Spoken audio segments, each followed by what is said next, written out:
Ini adalah rahasia tengah malam. Beranikah kau mendengarnya?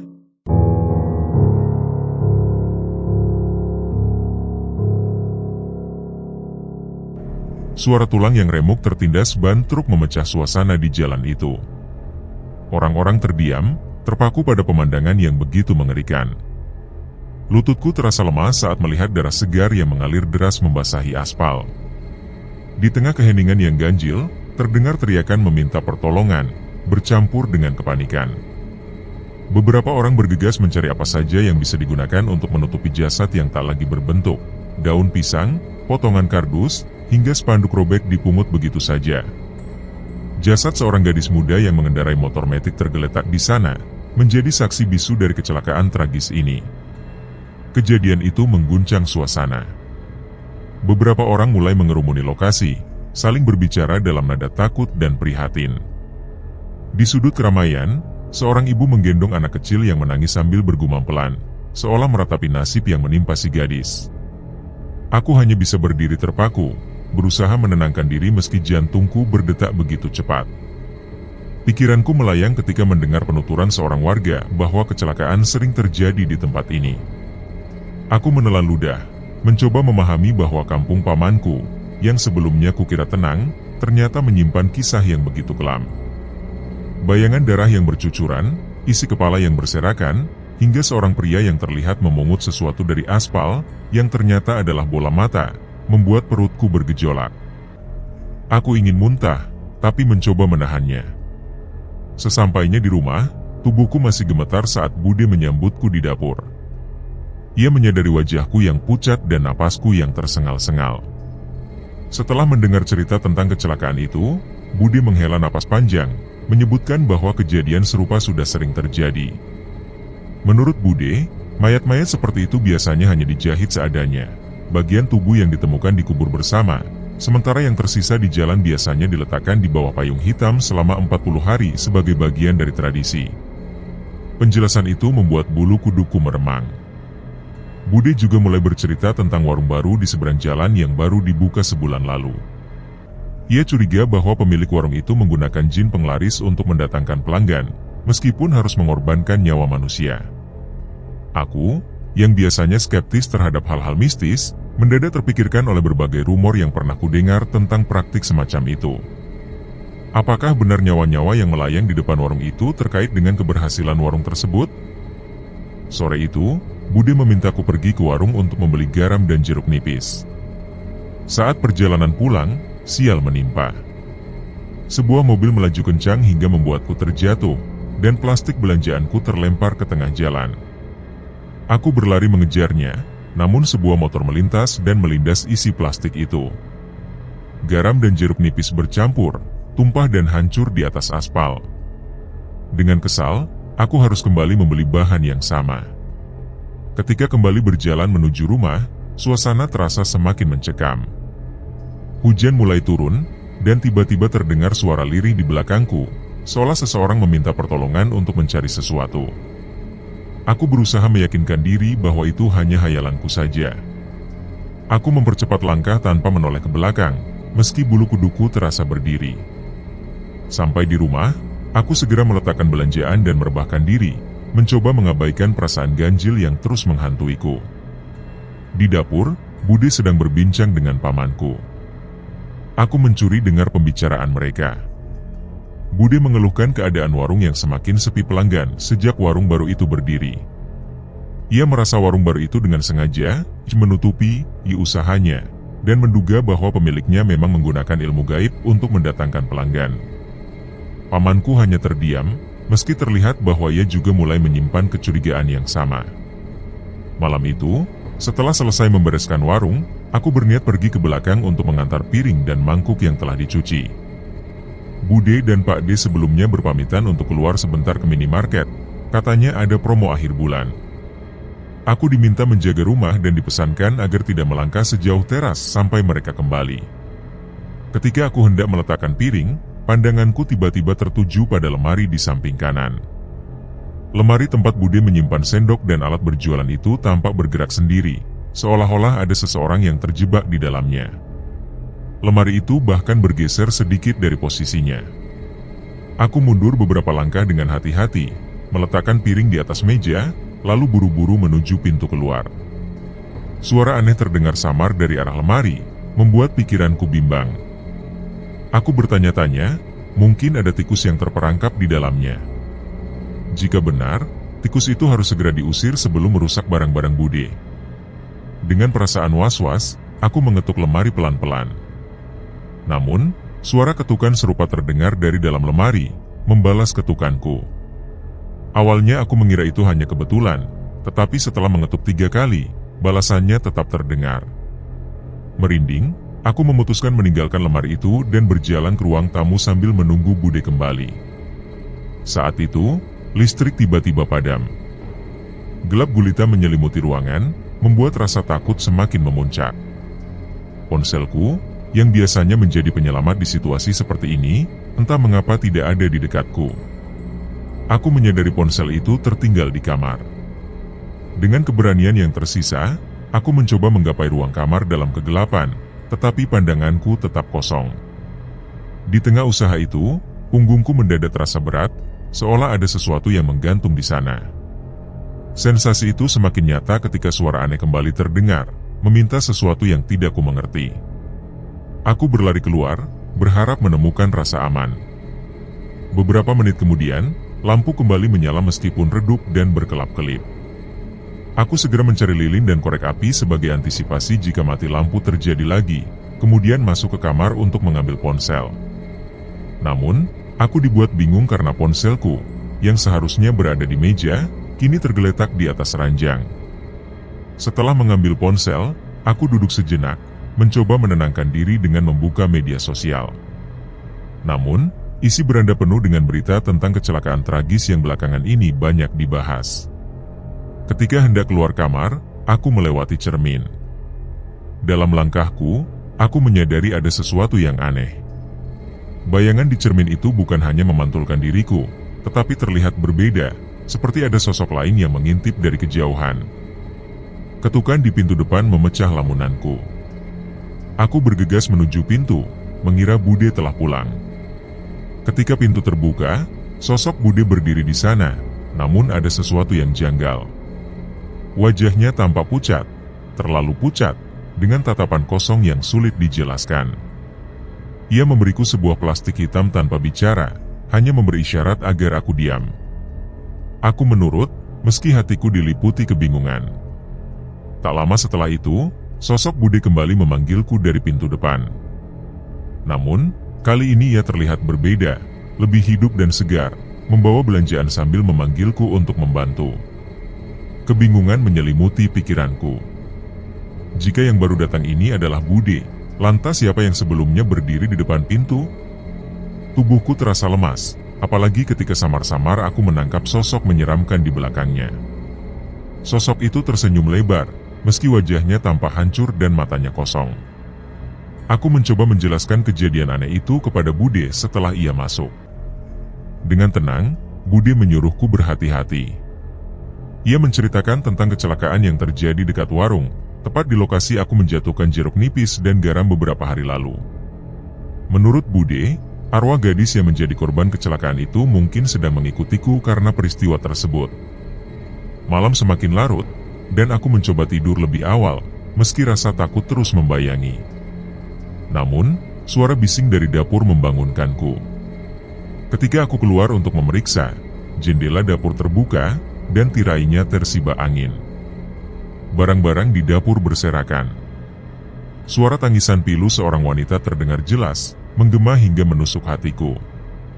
Aku meringkuk ketakutan di ruang tamu, berharap semuanya segera berakhir.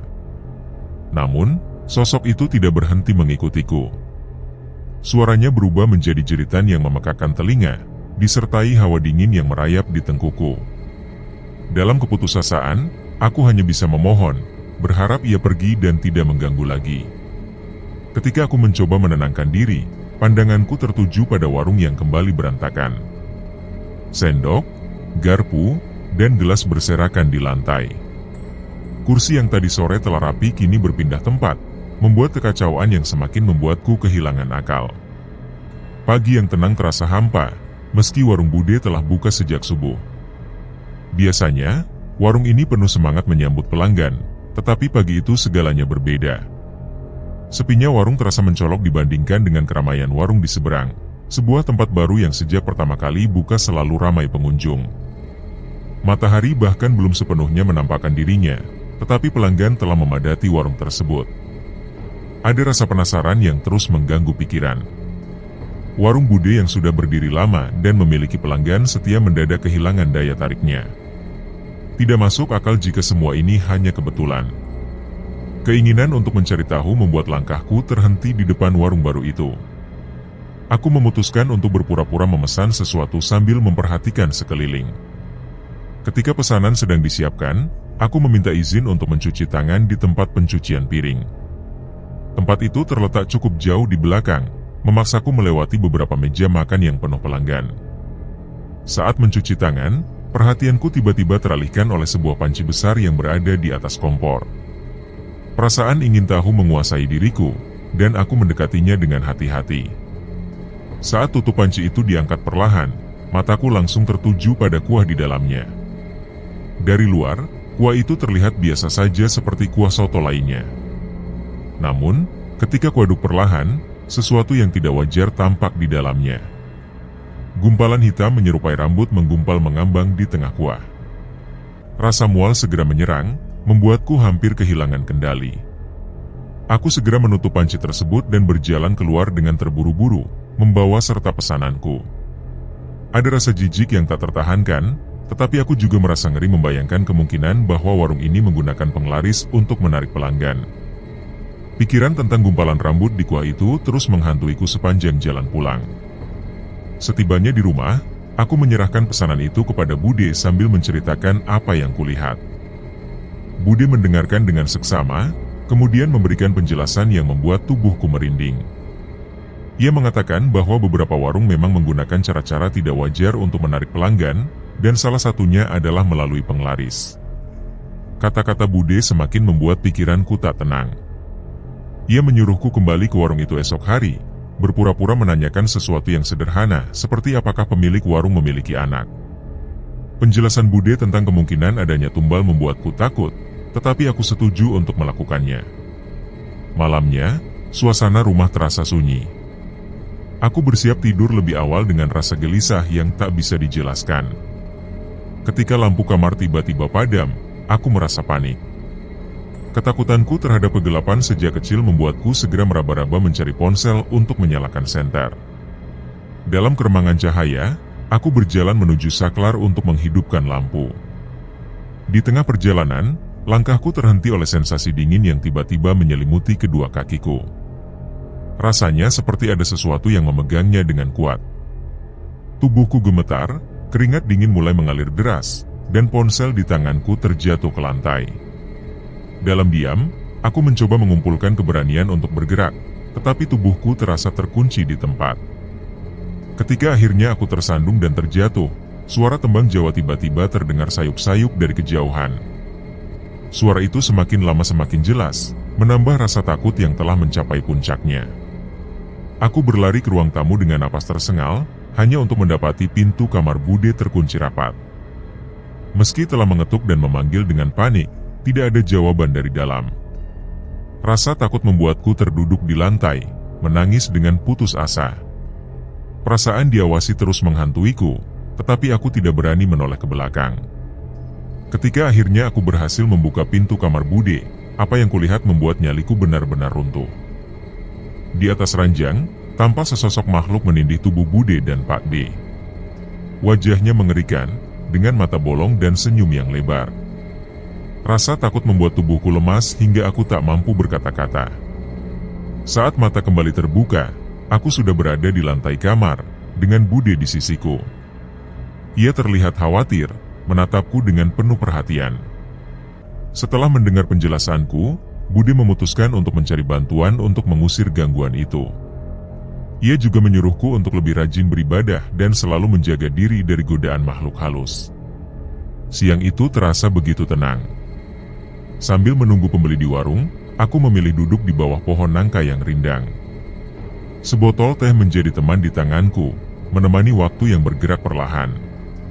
suara sepeda berderit mulai terdengar dari kejauhan, pertanda anak-anak sekolah tengah berbondong-bondong pulang ke rumah mereka. Sebagian besar dari mereka tampak tergesa-gesa, mengayuh sepeda dengan kecepatan yang cukup mengkhawatirkan, terutama ketika melewati tikungan di dekat warung. Tikungan itu memang tidak terlalu tajam, tetapi sudah cukup sering menjadi tempat kecelakaan kecil. Aku melambaikan tangan, mencoba memberi peringatan kepada mereka agar berhati-hati. Orang-orang yang sedang mengantri membeli soto di warung sebelah ikut menoleh, memperhatikan apa yang terjadi. Rombongan pesepeda perlahan berkurang, menyisakan beberapa anak yang tampak lebih santai. Beberapa dari mereka berhenti di bawah pohon mangga dekat warung sebelah, berteduh sejenak sambil bercanda.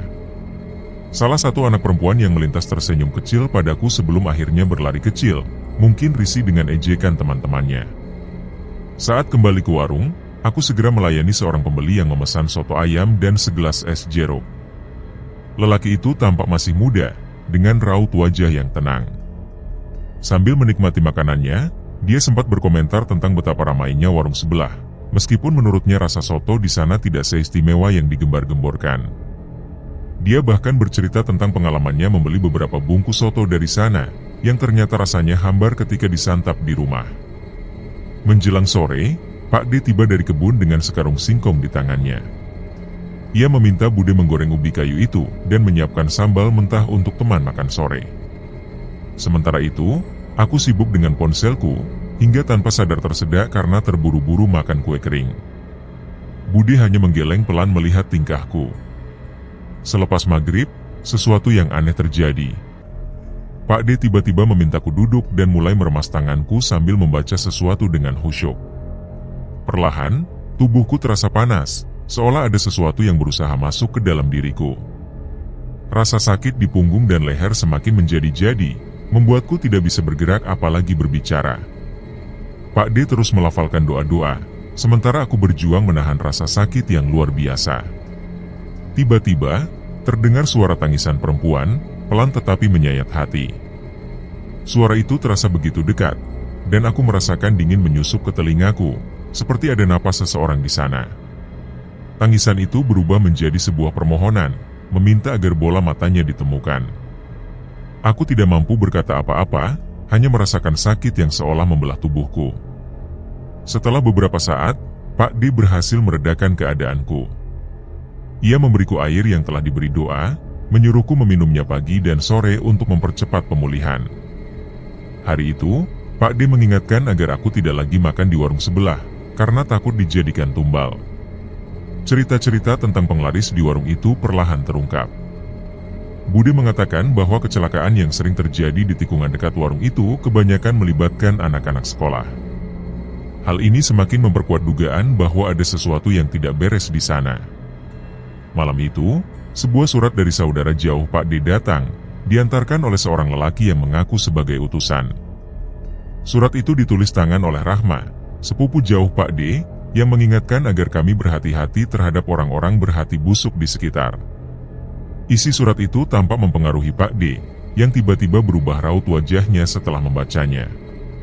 Hari ini seharusnya menjadi hari terakhir warung kami buka. Namun, Pak D mencegahnya. Ia mengatakan bahwa ada sesuatu yang perlu diselesaikan terlebih dahulu.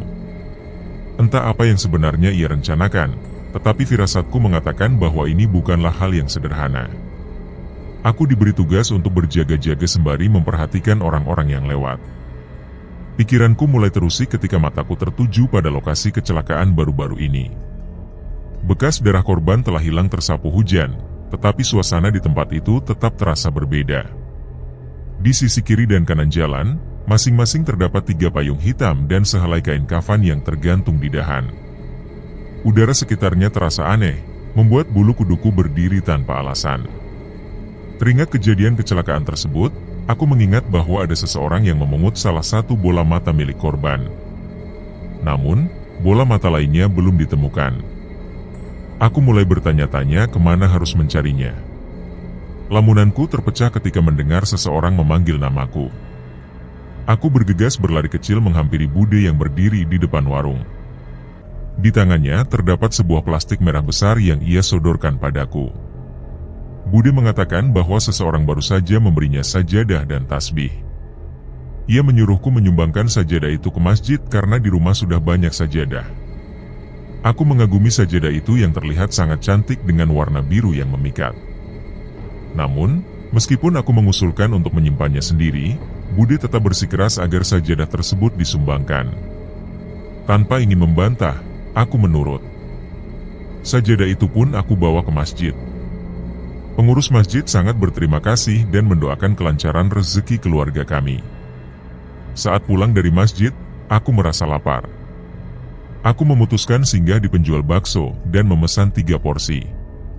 Ketika hendak membayar, aku tersadar bahwa tidak membawa uang sepeser pun. Namun, di jalan tadi aku menemukan uang 100.000 yang terjatuh.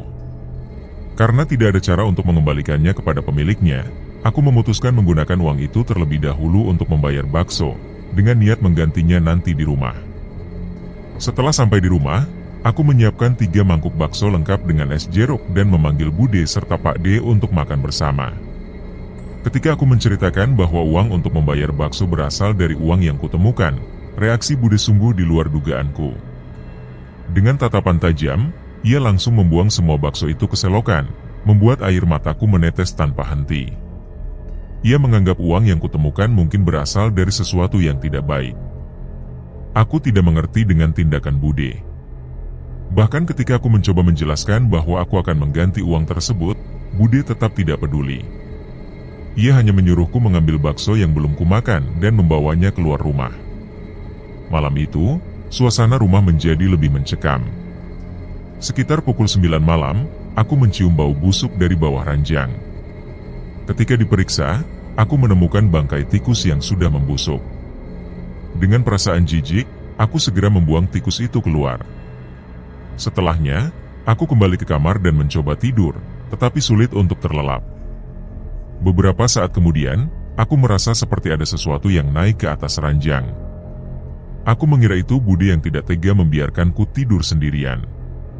Namun, hawa dingin yang terasa dari napas sosok itu membuatku tersentak. Ketika aku memastikan siapa yang berada di sebelahku, tubuhku bergetar hebat. Ternyata itu bukan Bude. Aku berlari ke kamar Bude sambil menangis ketakutan. Bude membukakan pintu dan mencoba menenangkanku. Ia mengatakan bahwa mungkin aku hanya halusinasi. Namun, perasaan tidak nyaman tetap menghantuiku. Esoknya, aku berbicara dengan Pak D tentang kejadian tersebut. Pak D memintaku untuk segera mandi menggunakan air garam, mengingat seharian kemarin aku tidak menyentuh garam sama sekali. Ia juga menyebutkan bahwa ada sesuatu yang masih mengikutiku, mungkin arwah dari kecelakaan itu. Dengan berat hati, aku meminta Pak D untuk membantuku mencari bola mata yang hilang. Malam itu, aku dan Pak D bersiap menuju lokasi kecelakaan dengan hanya ditemani cahaya senter. Warung pusri yang terkenal masih ramai meskipun hari sudah larut. Pak D meyakinkanku bahwa usaha mereka mungkin melibatkan hal-hal gaib. Di lokasi kecelakaan, aku menggali tanah dengan sekop semen. Namun, bukannya menemukan bola mata, aku malah menemukan sesuatu yang keras dan dingin. Perasaan syok langsung menyerangku, membuatku berteriak memanggil Pak D. Sebuah batang bambu yang terkubur cukup dalam ditemukan dengan posisi terlentang. Pak D, yang penasaran, segera mengambil batang bambu itu. Ketika bambu dibuka, Pak D tampak terkejut. Di dalamnya terdapat gulungan kain putih, yang ternyata adalah kain kafan. Dengan rasa penasaran, ia membuka tali kecil yang mengikat kain tersebut. Di dalam kain itu terdapat sejumput rambut, jarum, dan pisau kecil. Pemandangan itu sangat aneh dan sulit dimengerti. Aku bertanya-tanya, rambut siapa yang dikubur dengan cara seperti ini? Namun, Pak D tidak memberikan jawaban. Ia hanya menggulung kain tersebut kembali dan memasukkannya ke dalam plastik hitam. Awalnya, kami berniat mencari sesuatu yang lain, tetapi penemuan ini justru membawa suasana yang lebih menegangkan. Pak D hanya berkata bahwa barang-barang itu adalah milik seorang gadis yang pernah mengalami kecelakaan. Menurutnya, gadis itu telah menjadi target sejak lama. Pak D menjelaskan bahwa potongan rambut itu dikumpulkan dengan maksud tertentu, meskipun ia tidak menjabarkannya lebih jauh. Aku mulai mengerti mengapa arwah Ajeng terus menerorku selama ini. Rupanya, rambut yang pernah aku temukan di Kuah Soto saat itu juga milik Ajeng. Namun, Pak D sendiri belum yakin sepenuhnya tentang hal itu. Ketika mencoba menelusuri lebih jauh, aku menemukan fakta mengejutkan di media sosial. Ajeng ternyata adalah keponakan dari Bu Pusri, seorang wanita yang belakangan sering berkunjung ke rumahnya. Dengan kata lain, Bu Pusri telah mengorbankan keluarganya sendiri demi tujuan tertentu. Suasana menjadi semakin mencekam ketika suara Ajeng terdengar samar-samar, seolah meminta sesuatu untuk dikembalikan. Aku meletakkan batang bambu itu di atas meja dan bergegas keluar rumah. Di teras, Pak D dan Bude sedang berbincang. Aku menceritakan bahwa Ajeng telah kembali, tetapi Pak D tetap tenang dan meminta batang bambu itu dibawa kepadanya.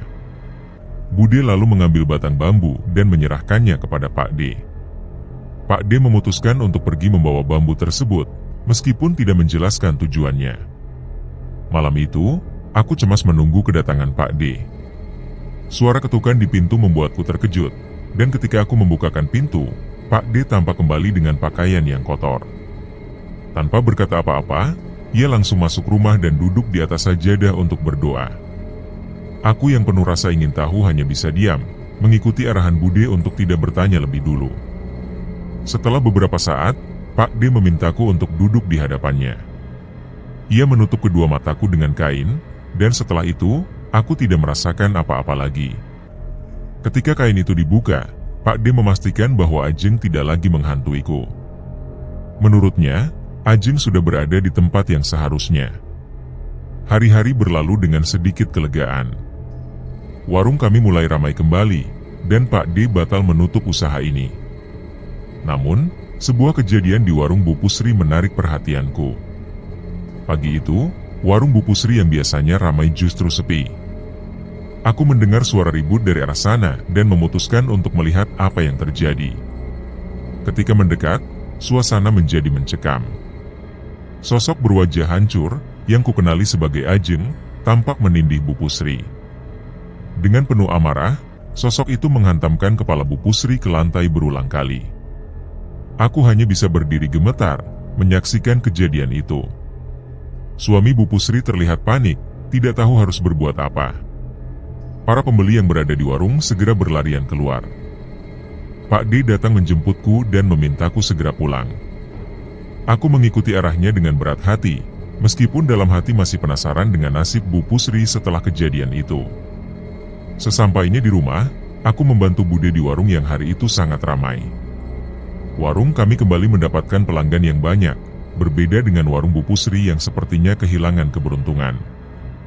Ketika warung tutup, aku kembali mengingat janji Pak D untuk bercerita lebih lanjut.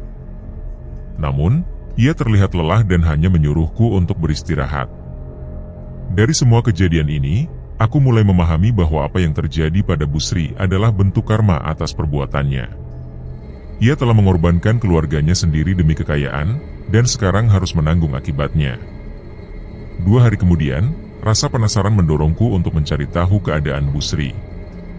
Aku memutuskan untuk diam-diam pergi ke warungnya. Sayangnya, setibanya di sana, warung itu tutup rapat. Semua pintu dan jendela terkunci, membuatku tidak dapat melihat apapun di dalamnya. Pikiranku dipenuhi tanda tanya. Kemana Bu Sri? Bukankah dia memiliki banyak uang? Aku berjalan perlahan di sekitar warung, mencoba mencari petunjuk. Mataku kemudian tertuju pada sebuah gundukan tanah yang tampak menonjol di belakang warung. Di sampingnya terdapat sebatang kayu. Aku mengambil kayu itu untuk menggali, berusaha menghilangkan rasa penasaran. Saat tanahnya mulai terkikis, aku tertegun. Batang bambu yang aku gali ternyata adalah batang yang sama dengan yang ditemukan di lokasi kecelakaan Ajeng. Bambu itu masih utuh, lengkap dengan gulungan rambut dan benda-benda tajam di dalamnya. Ketakutan menyelimutiku, membuatku buru-buru mengembalikan batang bambu tersebut ke tempat semula. Aku menimbun tanahnya dengan hati-hati, memastikan tidak ada yang tahu. Namun, pikiranku segera mengaitkan kejadian ini dengan Pak D. Malam itu, Pak D memang sempat keluar rumah tanpa memberitahu tujuannya. Mungkinkah dia yang mengubur batang bambu ini di sini? Aku mengangguk pelan, merasa mulai memahami alasan Ajeng terus menghantui. Benda itu masih berada di sekitar warung Bu Sri. Sore harinya, aku duduk di depan warung Bude untuk menghilangkan kebosanan. Anak-anak tampak bermain riang di taman seberang, memberikan hiburan kecil di tengah sepinya suasana. Aku teringat bahwa Bude tidak memiliki anak. Dia tidak pernah bercerita alasannya, tapi aku merasa pasti menyenangkan jika ada teman sebaya untuk berbagi cerita. Di tengah lamunanku, perhatian tertuju pada dua bocah laki-laki yang bercakap-cakap. Salah satu dari mereka menemukan uang 100.000 tergeletak di jalan dan berencana mengambilnya untuk jajan. Temannya sempat melarang, tapi bocah itu tetap bersikeras. Melihat itu, aku mendekati mereka untuk menasihati. Uang yang ditemukan di jalan bukanlah hak kita, kataku, dan sebaiknya tidak diambil. Namun, anak itu hanya menanggapi dengan anggapan bahwa jika itu milik seseorang, mengapa tidak ada yang mengambilnya? Aku memilih untuk tidak memperpanjang masalah. Baru saja aku beranjak pergi, suara benturan keras terdengar dari belakang. Jantungku berdegup kencang saat berbalik badan. Di depan mata, kecelakaan mengerikan baru saja terjadi. Salah satu dari dua bocah tadi tergeletak tak bernyawa, sementara yang lain terbaring dengan mata terbuka tanpa luka sedikit pun di tubuhnya. Orang-orang mulai berdatangan, memenuhi lokasi kejadian. Dalam keramaian itu, terdengar gumaman dari seseorang di belakangku tentang betapa seringnya kecelakaan terjadi di jalan ini. Aku hanya mampu berdiri mematung, mencoba mencerna apa yang baru saja terjadi. Sesampainya di rumah, aku disambut Budi yang bertanya apakah aku mengetahui kecelakaan yang baru saja terjadi. Dengan berat hati, aku menceritakan semuanya secara rinci. Pak D hanya mengangguk-angguk, memastikan bahwa aku aman dari pengaruh makhluk halus karena ia telah memasang pelindung untukku. Pagi harinya, warung Bu Sri kembali dibuka setelah sehari tutup. Namun, belum ada pembeli yang datang, mungkin karena trauma dari insiden sebelumnya. Saat suasana pagi masih lengang, seorang wanita tiba-tiba berlari ke arahku dengan wajah penuh kecemasan. Tangannya menggenggam erat tanganku, memohon pertolongan untuk anaknya yang sakit. Wanita itu menceritakan bahwa anaknya tidak mau makan maupun minum, tubuhnya seperti mayat hidup. Aku merasa firasatku mengatakan ada yang tidak beres. Setelah mempertimbangkan sejenak, aku membawa wanita itu ke rumah Pak D, berharap beliau dapat membantu. Pak D menyambut permintaan itu dengan sabar. Setelah mempersiapkan beberapa hal, mereka berangkat menuju rumah wanita tersebut. Ketika memasuki rumah itu, hawa panas dan dingin terasa silih berganti, memberikan kesan bahwa ada sesuatu yang tidak wajar di tempat tersebut. Pak D melangkah masuk ke kamar si anak, diikuti olehku beberapa saat kemudian. Begitu melihat bocah yang terbaring lemah di kasur, ingatanku langsung melayang ke kejadian kecelakaan kemarin. Dalam hati, aku meyakini bahwa anak ini adalah salah satu korban kecelakaan tersebut. Pak D tampak terkejut mendengar pendapatku. Bocah itu berada dalam kondisi yang sangat memprihatinkan. Tubuhnya tampak mengejang, kedua matanya melotot ke atas, dan tangannya terus menggenggam seolah menahan rasa sakit yang luar biasa. Pemandangan itu memunculkan pertanyaan besar di benakku. Apakah kondisi ini ada hubungannya dengan praktik penumbalan yang dilakukan oleh Bu Sri? Ibunya tampak putus asa. Ia memohon dengan suara lirih, meminta agar anaknya segera disembuhkan. Pak D, dengan ketenangan yang biasa ia miliki, memeriksa denyut nadi anak tersebut. Raut wajahnya menunjukkan pemahaman tertentu, namun tak ada kata-kata yang keluar. Anak itu tetap tak mau memejamkan matanya meski Pak D berusaha menutupnya secara perlahan. Saat ibunya menyuapkan bubur dan air, sang anak hanya membuka mulut sedikit, tetapi tak menelan apapun. Aku, yang merasa takut melihat semua itu, memutuskan untuk keluar dari ruangan dan mengamati dari jauh. Tak lama berselang, sejumlah orang berdatangan. Mereka tampaknya sanak keluarga atau tetangga yang ingin melihat kondisi anak tersebut. Namun, perhatianku tertuju pada seorang gadis kecil yang duduk di dekat Pak D. Mereka terlihat berbicara serius, meskipun tak terlihat begitu akrab. Rasa penasaran mendorongku untuk mendekat. Saat aku hendak menyentuh pundak gadis itu, tiba-tiba ia berdiri dan berlari keluar ruangan sambil menutup mulutnya. Pak D yang terus mengucapkan doa-doa tampak semakin cemas. Ketegangan meliputi ruangan itu. Tak lama, gadis kecil itu terjatuh di luar pintu dan mulai menangis. Ia terlihat sangat ingin mengatakan sesuatu, tetapi lidahnya seolah keluh. Temannya mencoba mendekatinya, tetapi ia justru menghalau dengan gerakan tangan yang lemah.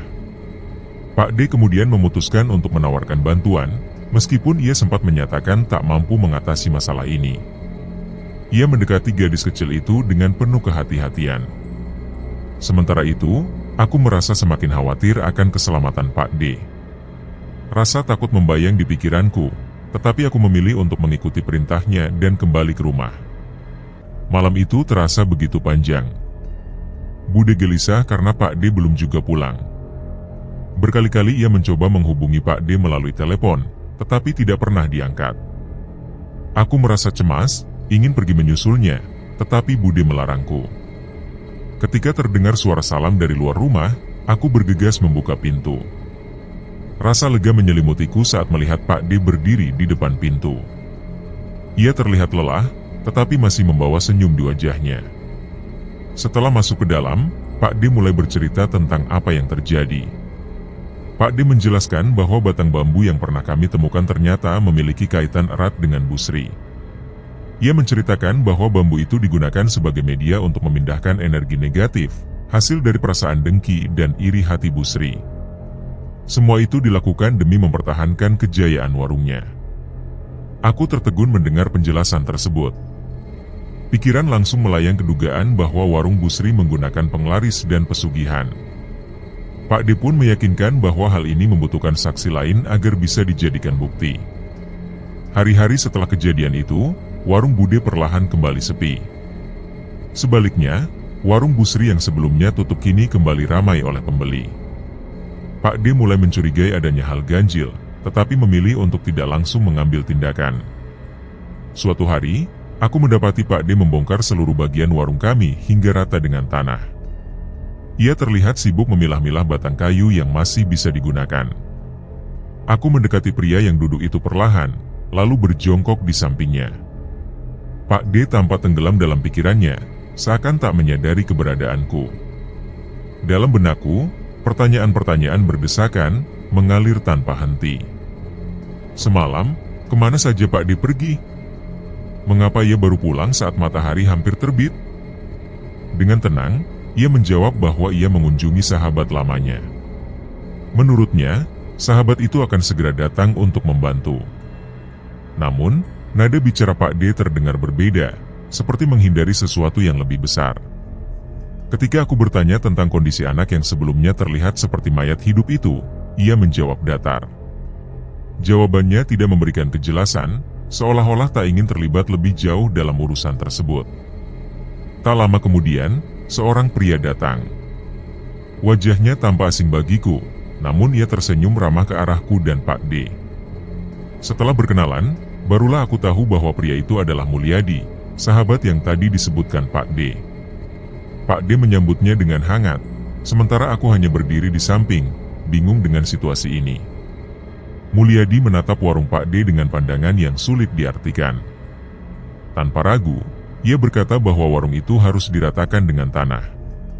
Kata-katanya mengejutkan, namun ia berbicara dengan keyakinan yang tak tergoyahkan. Pak D mengangguk, seakan memahami sesuatu yang aku sendiri tak tahu. Setelah itu, Mulyadi meminta sebotol air. Aku memberikannya dengan rasa penasaran.